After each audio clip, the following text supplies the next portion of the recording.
Have you seen the early pair prices for this sneaker? That is crazy. And the quality control, they don't even deserve the retail sticker amount. I will touch on that later on in this video, but here they are, the Jordan 6 Toro Bravo.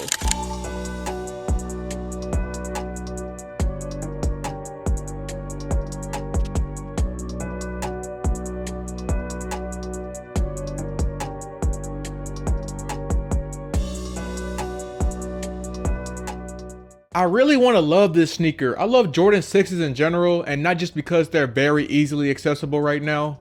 But there are a few things on this sneaker that will probably be its downfall come release date. Now these are spotted with a all suede red upper with some black hints around the whole shoe and an icy outsole. Very clean design. It's not really much to say. There's no real extra features or accessories when it comes to this sneaker. It is a basic red and black colorway, and honestly I'm not mad about it whatsoever. This sneaker works really well and is really fire. Now some might compare these to the 2014 infrared 6s that came out, except those pairs came with a leather upper, while this has suede. Prices on those are basically hovering around the $250 to $260 mark, which is probably what these are going to end up doing as well. They are set to release June of this year for a retail of $200 USD and $150 grade school. But oh my god, have you seen the early pair prices for this shoe? I have seen this sneaker priced at $350 to $400. Do you guys need this sneaker that bad? I like these just as much as the next guy, but paying anything more than $250 to $260 for early pairs just seems like robbery to me. Jordan 6s get slept on as much as the 2s or even the 5s, so I wouldn't even be surprised if these sat on the apps or maybe in some retail stores. But because of how simple and kind of clean this colorway is, I probably would expect these to sell out on apps without a doubt. But $400 though? Nah, you're just wasting your money at that point. But if my specific pair shows how the majority are going to look, then I would be very scared for this sneaker come release day. The suede is just ashy as hell, with some of the suede even being matted.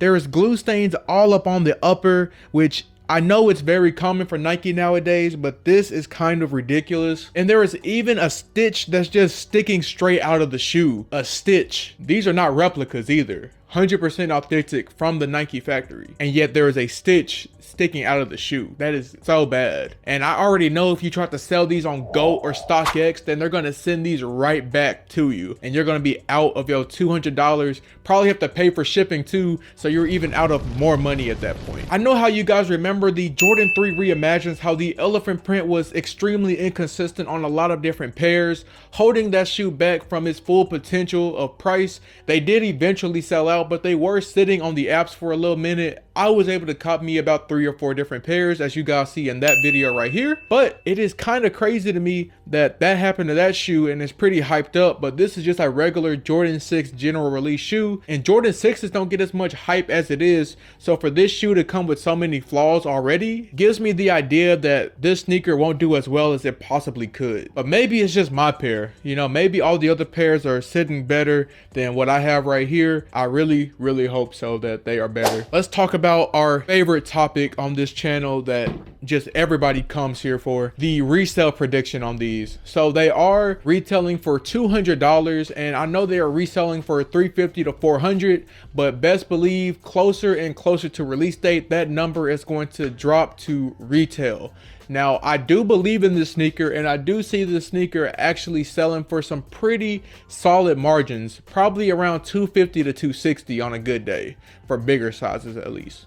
Now, because it is a Jordan 6, I know this colorway is very clean, but let's be realistic. This shoe is not going to be a $300 plus shoe, and I don't think anybody is really expecting it to be, which is not bad at all. But if you really want this shoe for the toe, you should not have a problem getting it for retail if you really try around release week. But give it a couple weeks or even a month later, I do see this sneaker holding up its value pretty well just because of how clean it is. I probably would compare it closer to the Georgetown 6s that dropped. Now, I do believe that the Georgetowns are a better colorway in my opinion. These are clean. That doesn't mean that the resale value is going to stay up. And I think these are hovering around retail in some sizes, maybe closer to $250. But even at that, you can basically see the parallel I'm making here. I would highly just recommend to get these for the toe. As far as resale value goes, if you're not going to sell these locally, I don't see there being a point to really actually getting this shoe. I already know stuff like StockX, eBay, GOAT. You're just going to be getting your money back if you're even able to get your money back on these. But these are definitely a local shoe warrior, and I know definitely in my area these are going to sell out all over the place. Everybody's going to want a pair. But that's going to do it for this video. If you guys like it, make sure to hit that like button and subscribe, because it shows me that I can keep making these type of videos and you're going to keep watching them. And with that being said, I will catch you guys in the next one. Peace.